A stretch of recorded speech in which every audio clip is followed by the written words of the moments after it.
Secrets of the C-Suite, the podcast, is for anyone interested in leadership and the wins, losses, and lessons of being an executive. We are two women who have successfully navigated C-Suite roles and are sharing our experiences. We will be bringing on guests to tell their stories and want to spark honest conversation and discussion, which may include swearing and lots of laughs. Join us on this adventure.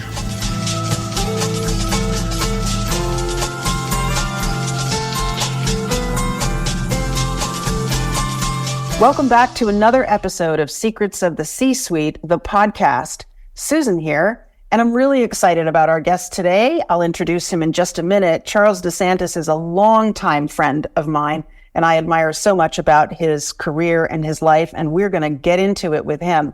But first, I want to say hello to my collaborator, Juliet. How are you today? I'm great, Susan. How are you doing? I'm doing okay. Feel a little oversubscribed, but yes, you know how that is. We've discussed that we're both a little calendar challenged today, but we're glad to be here. And this is such an exciting guest. I can't wait to talk to him. But I do want to say something at the outset, and that is, I left my day job, I guess you call it, a month ago. Feels like a week ago. A month ago, and I had a list. I was going to get so much done. I was so excited about all this space I was going to have. And I am launching a business, so I am doing a lot of, networking and coffee and lunches and Zoom conversations. But I started feeling a little bit guilty about not hitting all the milestones that I was hoping to hit. And then I remembered a conversation that you and I had about my procrastination, which I used to beat myself up over. And I just, I had to go back to the conversation we had and say, oh, no, that's my process. And I know I will get everything done in the end. And I just have to kind of let it flow. And so it was a good moment of just realizing that, no, this will all work out in the end. Yeah. There are two things in there, of course, that really land for me. One is the selfish one, which is, I was useful to you. Yay! Yes, you were. But that whole notion of thinking we should do things a certain way, and over time, you realize that even if you do things a certain way and you think you should do them another way, that you have confidence that you will achieve the goal that you've set for yourself. There's an interesting sort of notion of taking a step back, I think, from the should and saying, this is how it goes for me. I spend a lot of time background processing my situation. And then when I'm ready to go, I am so ready to go. Exactly. Which is what you call your procrastination period, right? Right. Doesn't mean things aren't. I'm gathering data. I just haven't put the pen to paper yet. Spoken like a true C-suite leader. Gathering data. All right. I think it might be time, on that note, to gather some data on our guest. Let me invite in Charles DeSantis. He jumps into action each day for three specific reasons: his family and friends, the community he lives and works in, and those in the greatest need. Charles is Georgetown University's Chief Benefits Officer and Associate Vice President for University Benefits and Wellness, which means he's actively creating a culture at Georgetown that supports the well-being of the university community. He's deeply engaged in the humanitarian sector, serving children and refugees in the greatest need worldwide. I want to call out one in particular. In 2008, Charles and a colleague from Georgetown started an art education program called Art in Kibera, serving AIDS-impacted orphans in a school in the Kibera slum of Nairobi, Kenya. He continues his engagement through the Kibera Art Institute, which has expanded the community from age 4 to 22 and has been recognized by the Republic of Kenya for its work. Charles has served and continues to serve on a number of boards in the humanitarian, community, and arts fields, and has been recognized with awards for his service. He was recently awarded the Presidential Lifetime Achievement Award for Service by President Biden. Since I've known Charles since the last millennium, I want to mention that he and his husband David have 4 children, Lucas, Andre, and the twins, Jasmine and Lily, biological siblings adopted from the foster care system in Washington, D.C. Charles brims with life and generosity, and he is a dear friend of mine, and he feels welcome in any room he's in, so hopefully he'll feel welcome here. We're really delighted to have him on today. Hi, Charles. Hello. I'm excited to be here today. Thank you, Susan and Juliet, to have me. You know, it's really wonderful. I can't help myself. I want to start with the part about the kids, because Juliet and I were talking about that since she doesn't know you. I gave her a little bit of background. And she said, it's one thing to have 4 kids after going through the physical gestation or adopting one at a time. And you woke up one morning and you had a family. I did. Yeah. Remarkable. It's very interesting because I, my mom well, and after I had a former marriage, and I was, out in the market dating again and figuring out what was next in my life, she said, your clock is ticking. And I said, I'm sorry, I don't have a clock. She says, you do. She said, and if you don't start on this process, you will be old when the kids come. She said, you're going to date, you're going to, go through that process, you're going to buy a house, blah, blah, blah. And then she said, get on the journey and it'll weed out the people that you want and that want to be with you and you want to be with. And those that don't want this won't be there. And in that process, I started the process of going through the foster system training to be able to become a foster adoptive parent. And in that process, at the end of that, I met David. And 7 months later, I got a phone call about the boys. And he's like, oh, we got choices. I said, no, they're siblings. And I thought I was going to have 1 kid and on my own. And we adopted 2, and then 8 months later, 2 more came. So we went from 0 to 4 kids in 8 months. And it has been the most impactful aspect of my life. Yeah. And to be able to have, kids that don't fall far from the tree, as you had said to me before, and are just part of who you are and who they are. And you learn from them as more actually than you learn from yourself, from what they learn from you at times. That's pretty astounding to have these little humans that are part of your life. So I just wanted to ask about the changing of priorities when that happened to you. So within a year's time, you went from 0 to 4, 2 to 6, however you want to describe it. And you had a career, you had all, this other life going on, and how that obviously shifted your priorities, but how you manage that and continue to manage that today. That's a fantastic question to ask, because I've recently had to answer that, help somebody else get through that same process. And, there's a lot of stuff that we do every day that we believe people have expectations we should do and deliver, right? Mm-hmm. We've not been told or asked that, but we believe that there are certain things that people are expecting of us on a daily basis. And when I realized, all this stuff doesn't have to be folded up and put together every day. It's either you complete your work and leave to go and do what you need to do with the rest of your life, because work is not your life. Work is a part of your life. It'll be fine, because it's still going to be here, and you'll not leave a situation without completing the things that need to be done or leading the people in the directions that they need to be led to be able to support the mission of the work you're doing. You're not gonna not do that as a leader. As particularly a senior leader who has wide scope responsibility for the impact of humans, right? You're always going to make sure that happens. But I didn't need my office to be clean, and I didn't need a report that I wrote to myself every day, and I didn't need all these little things to be wrapped up with a bow every day. Because at the end of the day, nobody knew I was doing that but me. Mm. And when I had to make choices between what I needed to do for me and what were greater priorities in that scenario, and that happens every day, I chose the sloppy office and the shit that needed to be done the next day, right? Over staying an extra hour and a half or 2 or 3 or whatever that looked like to clean up stuff in a very tight bow. And the irony is I was not good at practicing. I preached that before I practiced it, because I had people that reported to me, and I'm like, okay, you have this deadline. Who gave you that deadline, right? Why are you rushing towards that deadline? Nobody knows it needs to be done by then. You've artificially made that. And I'd walk away, and I would be like at work till 9 because there was things that I need to get done today. Right. Right. And so that was powerful for me to make that shift wholesale. Just so you know, I never trusted anybody who had a clean office.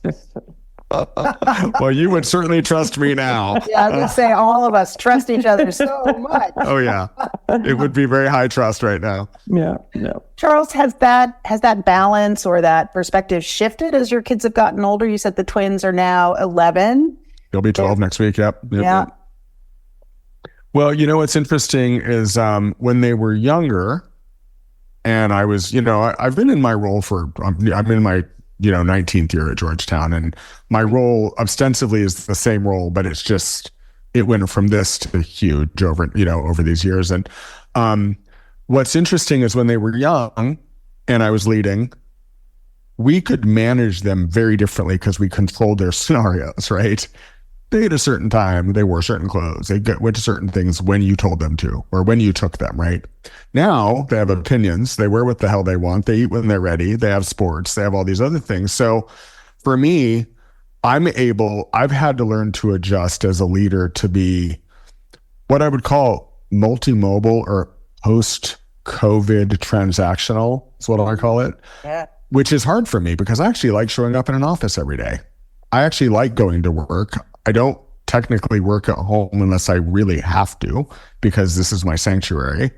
But now I sometimes have to sit in my car while I'm waiting to pick up Andre, or, I will bow out of a meeting. And, I think there's also something that this is probably a podcast on its own, but the difference between men and women caregivers and how they show up in the workplace. Women tell every woman that's worked for me that I've had to untrain told me everything that they were doing, and I didn't need to know that. Men say they're leaving at 3 because they have an appointment. When I could take my kid to soccer, I leave at 3:30, right? Yeah. People don't need to know where I'm going. But I've made a lot of shifts. Because I think one of the things that does happen when you go further up in the organization is you do have much more power over your schedule, over your commitments. 100%. Some things are truly not negotiable. But I have noticed with my clients this sort of tentativeness in carving out just coaching sessions or time that they really want to take for something that will ultimately pay the company back. Oh, 100%. They feel like it's more them, and they're really uncomfortable with that. And as you say, my observation is that men, they don't fuss that part. They just say, I'm not here. I'm on. They don't ask for permission. They don't ask for permission. They don't ask for permission. And so for me, I took it upon my own accord to continue to not ask for permission and just do things the way I needed to do it. I'm really into asking for forgiveness and have not really ever had to do that because, you're always going to, you're in a relationship in the workplace. You're in a relationship with your employer. You give them something, they give you something, you balance it out. It's a dance. Sometimes it's a tango, sometimes it's a waltz, right? And for me, it's about honoring that relationship holistically. So when you are leaving at 3:30 and you have to leave a meeting at 20 minutes early, doesn't mean you're not a participant and you're not going to get right on when you get in the car, or you're not going to follow up with the things you needed to an hour later. You just have to be somewhere. It doesn't take away from your ability. Yeah, I think having a really good team is important in that, so that your voice is still in the room, even when you're not in the room. Right. So they know, your team members and the people that are working with you on whatever project or whatever that meeting is pertaining to, understand where you would be coming from, even when you're not there. And I think that's key. For me, I struggled a lot with that transition from being a transactional employee to being a leader. Mm-hmm. And it's taken me a long time to own my calendar and say, this is my calendar, and this is blocked off. And I think that's key to success. Right. Well, I think the thing that I learned early about the calendar, which I really, really, really dislike, is open space doesn't mean I'm not working. Open space means I'm working on things that aren't engaged to talking to somebody or interacting with somebody. It's the fact that you have to have time to think and process and actually read and respond to things and whatnot. And I don't block time. I just don't make my calendar available to people. So, if you need to come to me or my assistant, that's how you end up getting on my calendar, right? Yep. Yeah, I mean, I remember the days when I did have an assistant. I missed that aspect of working in an organization. But just because there's a blank space doesn't mean you can fill it, right? And I know that there are a lot of organizations that have moved to people seeing each other's calendars. And I thought to myself, I cannot cope with that. No, you can't just book yourself in and then we'll go from there. Never worked for me. Yeah, we had a last organization, you could put in focus time and that would automatically decline meeting. But it was like this calendar management thing. And if I put on there that I had a coaching session or something that was for my own professional development, or I had to go to some soccer game or something like that, everybody was looking at that and seeing that, and they would feel free to move things around. And I don't like it. The transparency, there was too much transparency. Transparency. I agree. I'd like to take you back, Charles, to something you said. I have two questions about your career trajectory, but this is one that you sort of prompted yourself, which is life after COVID. And I'm wondering how you have experienced your role in a world that is, like, you like to go to the office, in a world where not everybody goes to the office, that has this hybrid component to it. What have you gained, and what has been lost in the shift in the way your workplace has adjusted to the post-COVID world? Well, being at Georgetown, it's a very prestigious academic institution that their pedagogy is delivered in person, but the structure around that is not necessarily in person. So we have three different modes: remote, hybrid, and in person. So my division, I'm part of HR. I'm, the deputy in HR and the chief benefits officer. And we have a hybrid environment. I have some people that for 11 plus years have worked in Minnesota, right? My deputy works in Minnesota and you would never know it, right? But I'm not that person. And COVID, I was so engaged with people, and I was the interim head of HR during the start of COVID. So I was so engaged, it didn't matter where I was at. It was all the time, all the business. It moved and moved and moved. Then when I started going back and I was an early return, I felt lonely, right?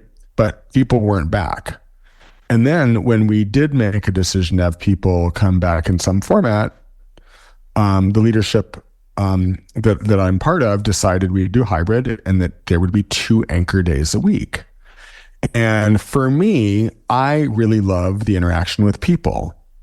And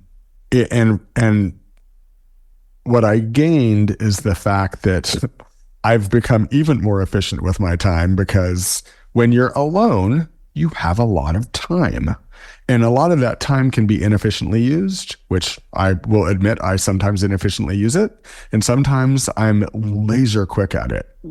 So what I've had to do is I've had to step back as a leader in an institution at Georgetown and go, my division, I've 40 people in my division, and they are better humans with the flexibility and autonomy that hybrid provides them.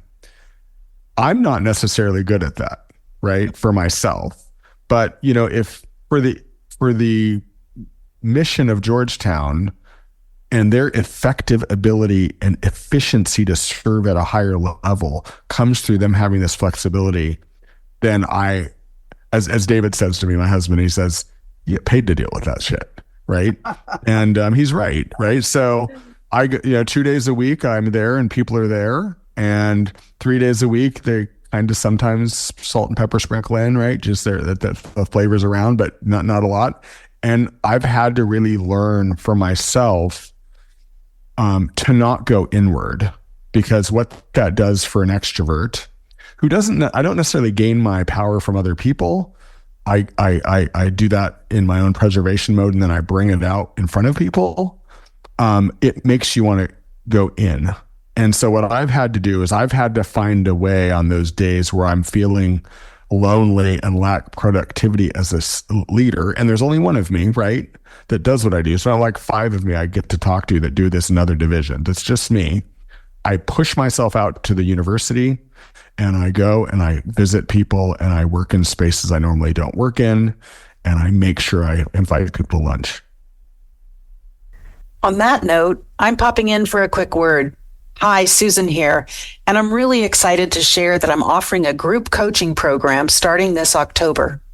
The Meant for More Mastermind is a 4-month online group coaching program for senior leaders and executives age 45 plus who want, well, more for themselves from their roles, their careers, their lives. A mastermind, in case you're not familiar, is a type of group coaching experience which also emphasizes your connection to peers, senior leaders and executives who get it and who know what it's like to be in your shoes. The Meant for More Mastermind creates a dedicated space and opportunity for you and your peers to get individualized support and executive life coaching while you connect with each other so you can all grow and take action and be more of who you want to be at this time in your career. Isn't it time for you to feel successful on your terms and to be in charge of your authentic leadership? So if you're a senior leader or executive who knows or suspects that there's room for you to grow, I'd love for you to explore this opportunity. You can find a link to the program in the show notes, and I'd love to speak with you directly. So please reach out via the email in the show notes. And now back to the podcast episode in progress. You know, I think about Georgetown being an old place to work, a place that's been around for a very long time and very prestigious. And I wonder, as a leader of wellness, that seems to be, I think, is that in your title? It is, yeah. I founded our wellness programming there, yep. Yeah, so thinking about how you navigate wellness programs with the old guard and the new guard, and we've been talking a lot about just different generations and managing expectations of different generations. Well, you know, it's interesting because we have like 5 or 6 generations at Georgetown. You know, we all go all the way back to the silent era because faculty die in their offices, right? Literally.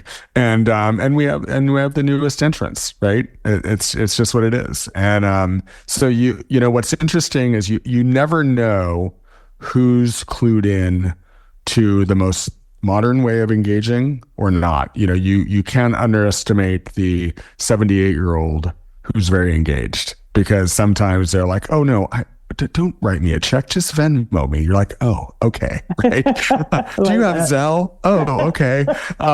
So, and then there's the 42-year-old who wants to be in person doing yoga, right? So, you know, what you do is you find kind of this happy medium where you program in a multilateral way. Like some of it's online. We're going to have in-person activities here. A lot of our wellness programming was tying the dots together that already existed in an institution like Georgetown. We have a hospital. We have, health coaches. We have faculty that are engaged. We have mindfulness is a core part of like the values in the Jesuit value world of, mindful thought and creating environments and spaces for that. So some of it's just telling people about it. Some of it is showing up. Like for 18 years on Thursdays at 12:30, I show up for a walk in Healy at Healy Circle that I've hosted since 2007 when I launched wellness.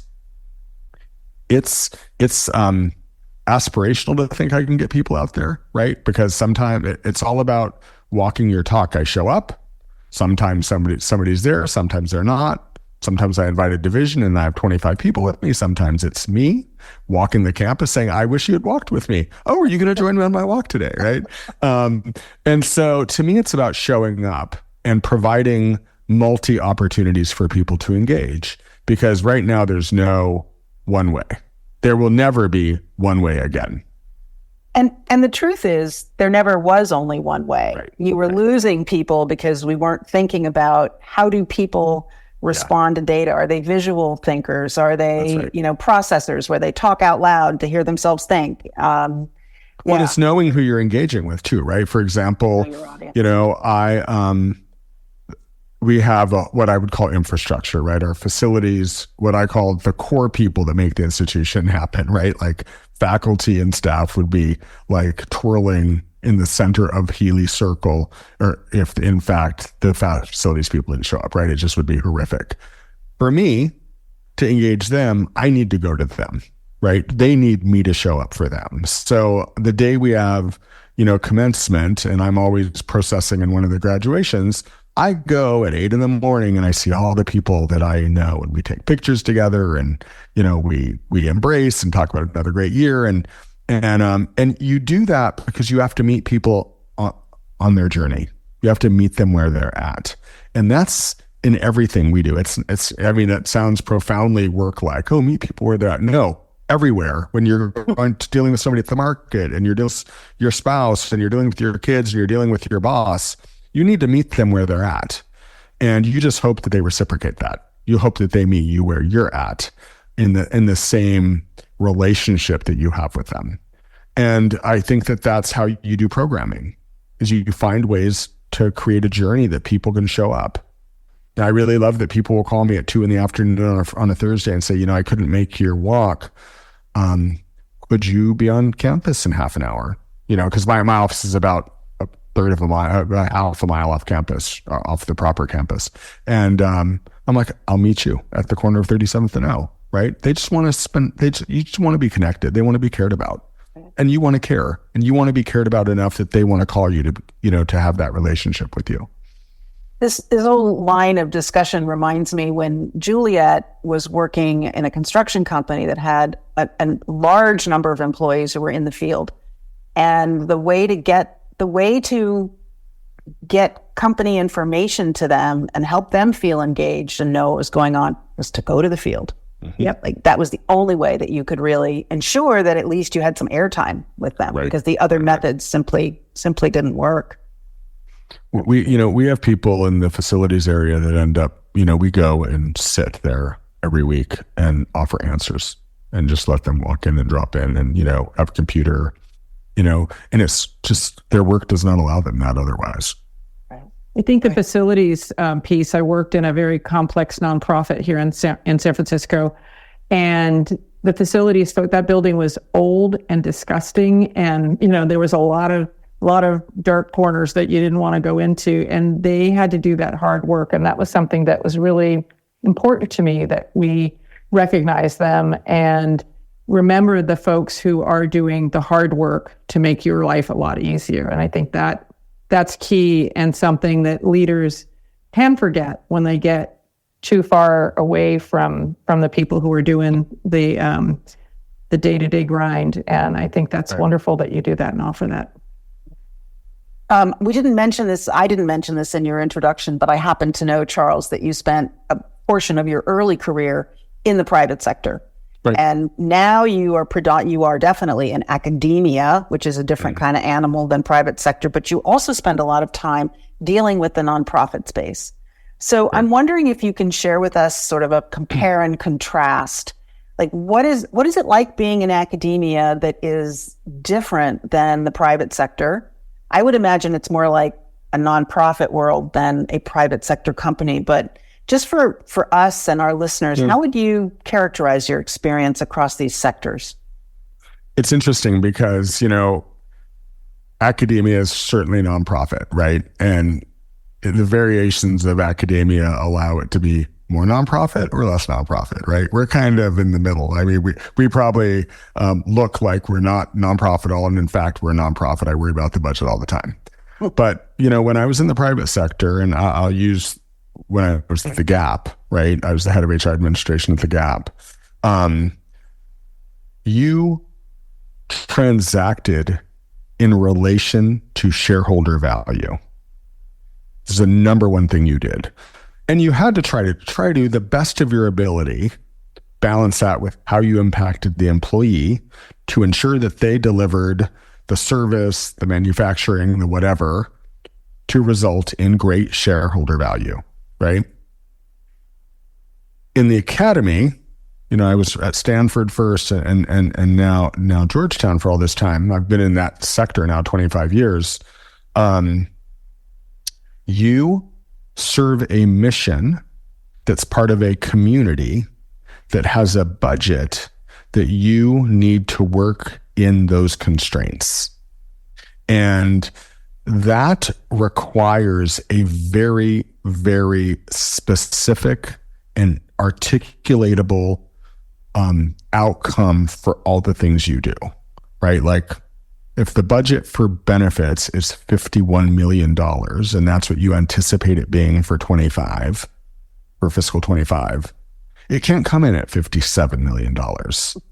It has to. And you know what's interesting is in this scenario, I look at people as stock, right? How do they perform? Were they really sick?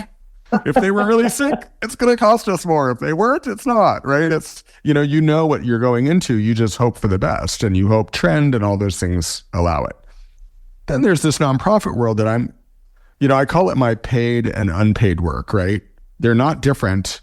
They're equally engaging and they're equally hard, right? In that world, you have to so profoundly believe in what you're doing for those organizations that you're willing to ask everybody you know to provide contributions to make that mission work. And they are constantly revising how they deliver their missions, because if they don't, they'll sink. And so for me, you have stockholder value all the way over here to the left, where there's an engine that's supposed to make money a certain way and you have to be part of that engine.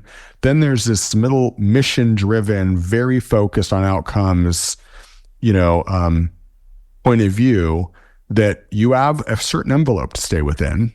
And that envelope's not always even a guaranteed envelope. You start out with an envelope. Sometimes you end up with a business card, right? So, you have to stay within these parameters. And this other world is every day we believe so deeply in this mission that we're going to flog along and make sure at the end of the day, I use some of the places that I am part of, that people of color get to dance in the national scene, right? The Dance Theater of Harlem, or the Washington School of Ballet, or the Washington Ballet, these were the Star Arts Center. Those are places where kids and adults are prospering, and they're prospering outside of the traditional norm of what a European art form would be or whatnot, right? So it all makes so much sense. It's so meaningful that, I laugh at how people give, because I'll ask somebody to donate, will you sponsor this for $2,500? And then 4 months later, I'm sponsoring theirs for $1,500, right? So we're swapping monies, right? And right. And everybody does it, right? That's how those things move, right? Yeah. It's creating an economy for the greater good. And so they're different. The truest of the nonprofit world has some things that they really have to wrap up with, right? And deal with that others don't. And it's make or break. Yeah. It's interesting because, I'm fascinated by your discussion of academia and the nonprofit, and kind of what the rules are, in a way, what the envelope, the budget window is. But I'm particularly interested in the for-profit shareholder value proposition, because from where I sit, that doesn't always serve the company, and it doesn't always serve the objective of the company. Mm-hmm. In other words, if it's just about stock price, people looking at the value of a company might only be looking at it through a very narrow lens. Whereas a company that is a robust provider of jobs, supports families, creates a community wherever they have a brick and mortar or a factory, those things typically don't show up on the bottom line and share price. But they don't. Hugely impactful. They're the reason you follow a certain company and you shop and stand behind one. And I don't disagree with you. Having been at the Gap, they work very hard to holistically ensure that people throughout the world that create the products that they deliver are equitable, fair, and provide rights to all the people that are available to be able to do that. That's not seen in the bottom line. Right. But it is part of the calculus that gets to that bottom line, right? You have to make enough money to make sure that the benefits that people are getting and the way you pay them and the things you do to ensure that product works all comes out and works a certain way, right? So you're tweaking that engine every year, right? And there's certain things are you going to allow your company to not move forward because you are standing on worker rights a certain way? No. Are you going to give up worker rights? No. You're going to re-engineer that to do the best you can in this new scenario until you recover from whatever that looks like. And I think that's constant, right? It's a constant churn, which is why it's hard on people. Yeah, leadership ain't for sissies. I have a comment on that and then another question for you as we begin to wrap up. But I have worked in both the for-profit and nonprofit sector, and sometimes for-profit can be simpler.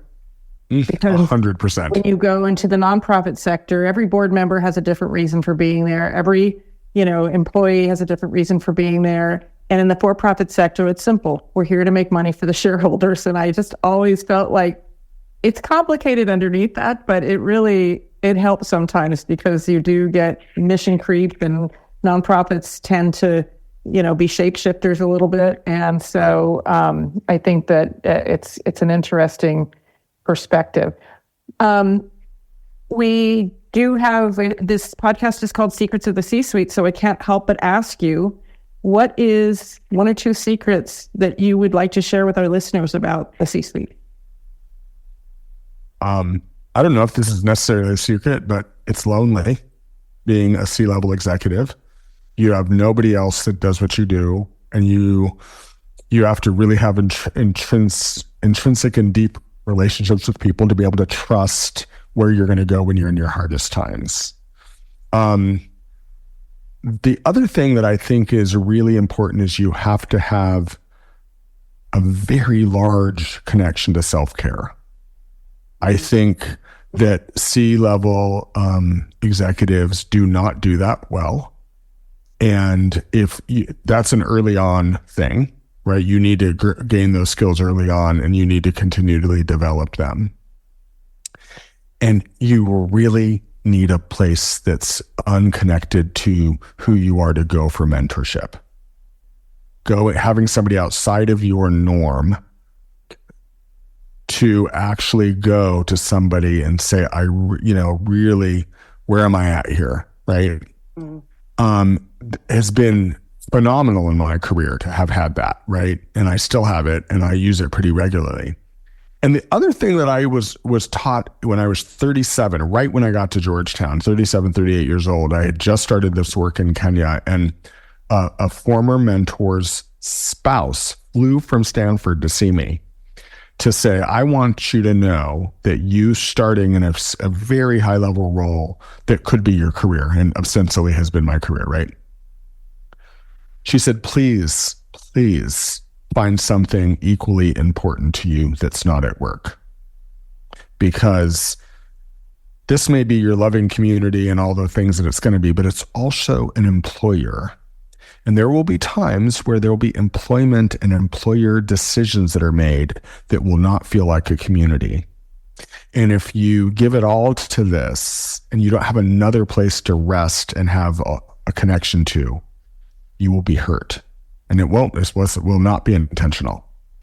Find a place. And it was ironic because I had just started embarking on the work in Kenya, and it really resonated with me. And so that's why I really think I have this, my career is not Georgetown. My career is Georgetown and all this work I do, right? It's holistic. Yeah. And so, because had it not been, I would be crazy right now, right? Because there's some things that have you're right. You're like, that wouldn't have gone the way I would have done it, or that's not how I agree with things. You have to have places where you don't own everything, but you can turn to the left and I can impact this. I can help these people. I can do things here well. That isn't innate because we're supposed to pour everything into our paid jobs. But we also choose the life we want to lead. And we have to accept the invitations into our life. We're invited into the life we lead. So that's hard to know though, because it's all about where you get paid. Yeah. So that's a hard one. Our culture certainly reinforces that. I think I want to call out this aspect, this thing you're talking about. It's not only a richer, safer, more fulfilling life for you as you do it. At the end of your career, I have seen time and again people who go to retire or who are encouraged to retire from their employers. And there you can just feel the terror because they don't know who they are, right, unless they are that title, unless they have that job, unless they have that routine. It's not even about paycheck. Sometimes there's plenty of money saved or a pension coming in, but it's that identity that just, they go, who am I? Right. And I know who you are, Charles, regardless of the fact that Georgetown is your employer. That's why your bio, when I was introducing you, I really wanted to hit on the Cabera thing, which is only one of many things that you do, is it fulfills you now, but it also enriches, it thickens your identity so that you have some more detachment, Juliet's favorite word, which I'm adopting, between you and the day-to-day experience of your work. Agreed. Yeah. And someday we're going to have a whole podcast on how you're balancing all of these things. And because it's really remarkable how you're able to make all this impact in all these different areas. Very impressive. Great to talk to you. Thank you. It's great to be here. I really, really appreciate this opportunity to be on this. Thank you, Charles. So we're going to wrap now. I want to say thank you, Charles, so much for coming on. It's just been so fun. We probably could have talked for another hour, but we shouldn't. So as we continue to evolve the podcast, we've already said to ourselves, there's a couple of guests that we're going to invite back at another season for some other conversation. And you would certainly be on that list. So I would be honored. Well, don't be too honored. We're asking the hard things. To our listeners, thank you for joining us for another episode of Secrets of the C-Suite, the podcast. We'll see you in another couple of weeks. Well, you won't see us, but you'll hear us in another couple of weeks. Thanks so much for listening. We're so glad you've joined us for this episode of Secrets of the C-Suite, the podcast. We'll be back with another episode in 2 weeks. In the meantime, please tell your friends and coworkers about us, and be sure to follow, subscribe, and give us a 5-star rating if you enjoyed listening. Secrets of the C-Suite is produced by Juliet Clothier, Susan Sutherland, and Brian Clothier. Original music is by Brian Clothier, and the podcast is inspired by leaders like you.